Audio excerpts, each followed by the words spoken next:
guys, Danny here from Offtap Brewing. Just wanted to pass some information on to you which I think is important, very important, especially if you are using the no-chill brewing method.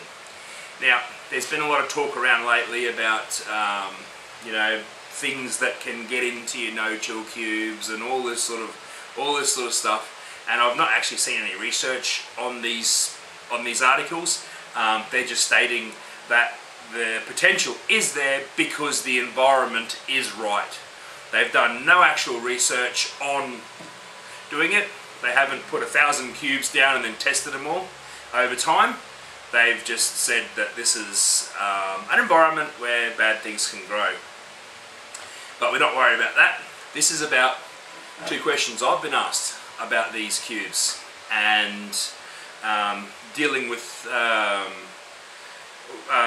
one of my retailers that's selling these cubes. Used to get them from Melbourne, and he used to bring them up with two of his mates. One guy had a shop, the other guy just wanted the cubes, just wanted to drink the beer in them. And he'd have a big problem. He asked me, he goes, why did they start fermenting on my floor and yours don't?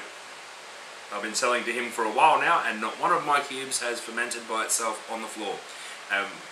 Obviously that's a good point. You know, he's very impressed with that. And then yesterday, after going out with the dogs and the kayaks and stuff, I went over to a mate's house and he showed me one of the cubes he had purchased off me in the past, brewed a beer here, taken it home, and mould in the lid, around the lid, when he opened it up. Now, he stated that liquid went in there, boiling, like 100 degrees or just under. I saw it happen. And then he took it home, left it in his shed, come out, opened it up to ferment it a month later or something, and there was mould all in the lid and mould all around the lid. Did you sell me a dodgy cube? He said. I said, no, of course not. It's what you did to the cube.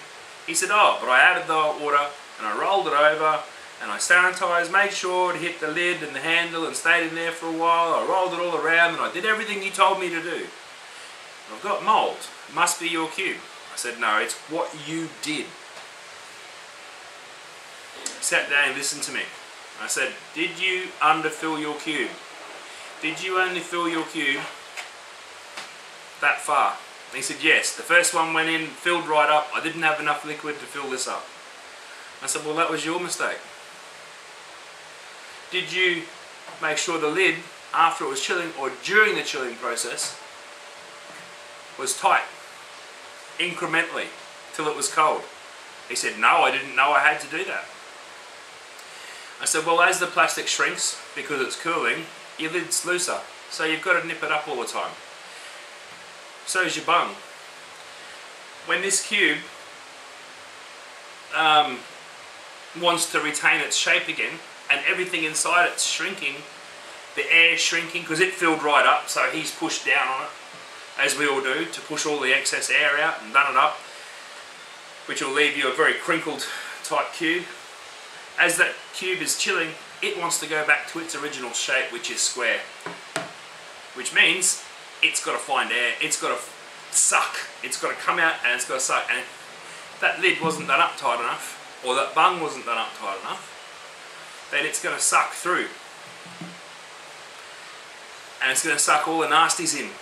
So obviously his lid wasn't tight enough not to leak, but when the pressure was there as it cooled, you know, when the pressure was a vacuum back into the bottle, it was sucking air in through the lid, bringing all the nasties in from the air. That can be mould, it can be yeast, which, you know, answers the two questions. Why does it start fermenting by itself? And how do I get mould inside it? Guys, simple solution for this, I've, you know, alluded to it, is before you fill it, check your bung. If it's brand new, just nip it up. If it's not brand new, take it out, make sure there's nothing inside the bung, give it a good clean, tighten it up, tighten it up, tighten it. Your lid will need constant tightening through the chilling process. I've just recently got one of those, which is a spanner with the bung thing on it, and the handle for the lid.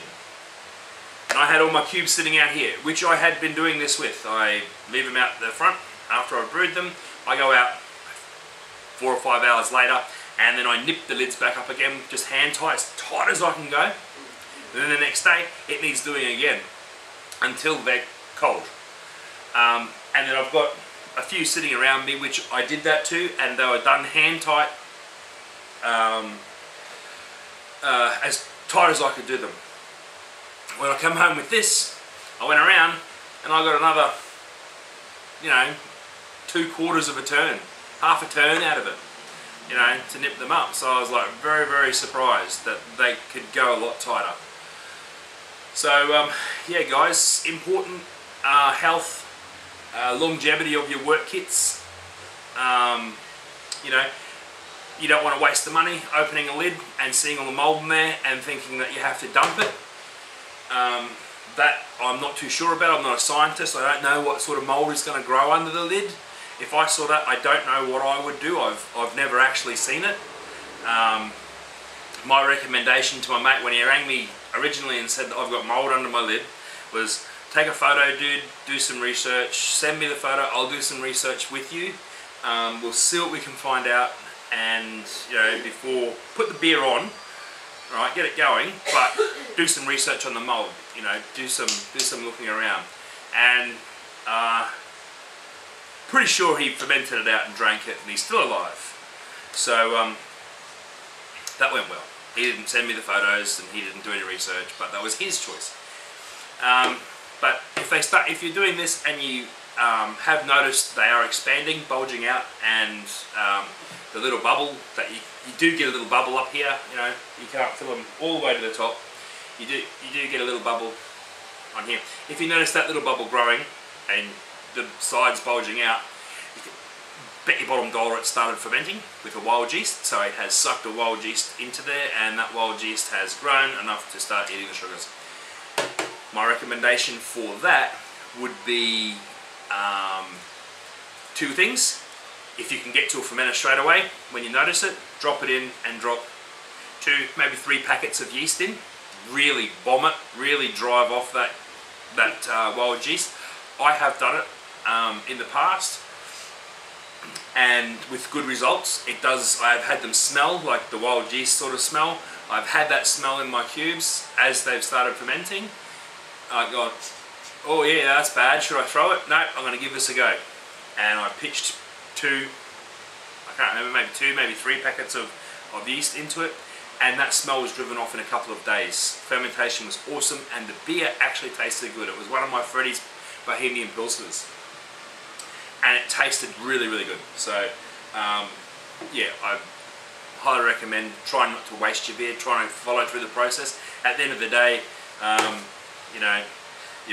if you've got to dump it, you've just added another $10 to what you're dumping. So if not, it might be a good beer.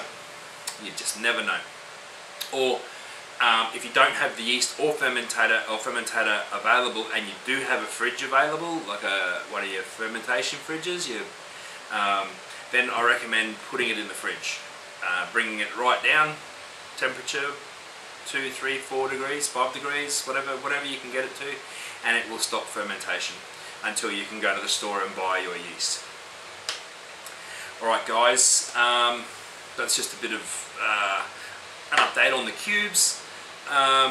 If you have any other questions, anything that I've sort of, because this was like the 3rd or 4th take, so the information's been running around my head and I've verbalised it, but have I verbalised it all on here? I don't know. If you think I've missed something, please don't hesitate to reach out to me on any format, whether it be Facebook, whether it be on here. I'm happy to answer any questions. I hope you understood what I was talking about. If you do use these cubes, if you are going to use these cubes, then oh, one other thing. Sorry, I forgot to mention. If you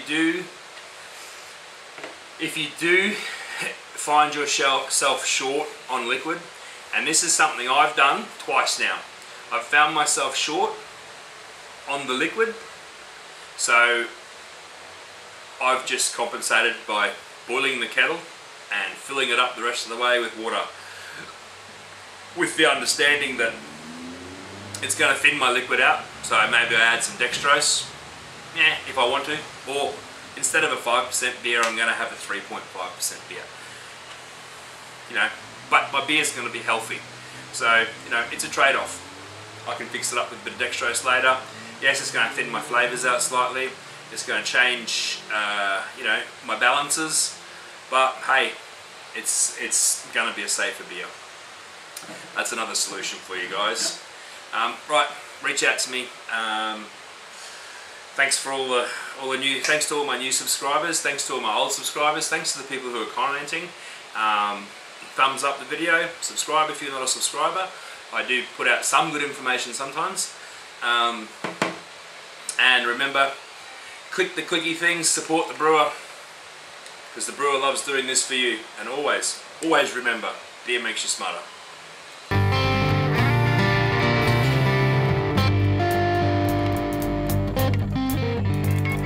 Brother, come on in. You want whiskey or some wine? Lay your pistol on the table next to mine. Everybody's here, just waiting on old Bill. Flick your safety on if you will.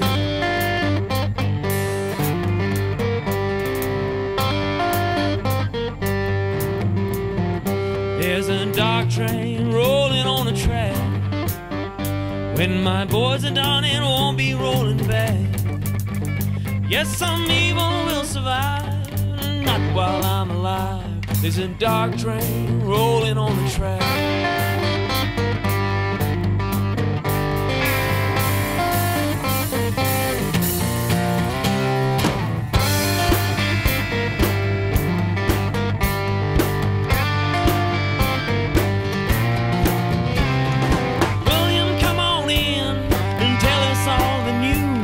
And boy, that bridge is set to blowing dynamite and trip fuse.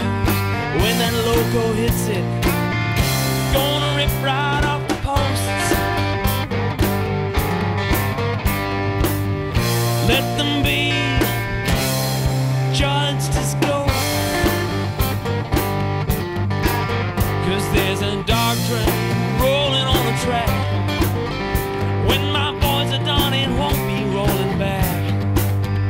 Yes, some evil will survive, not while I'm alive.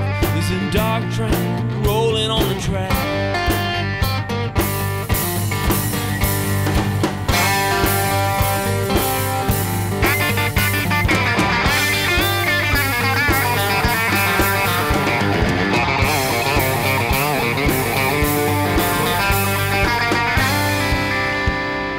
Line between wrong and right is there.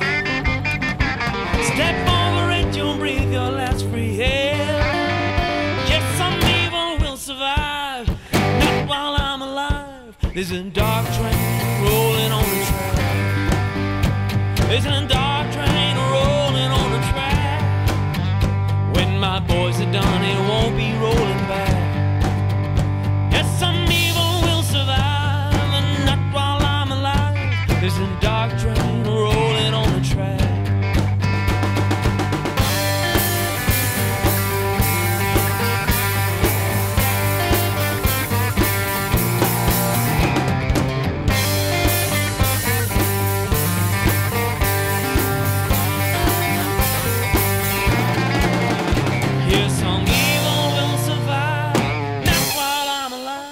There's a dark train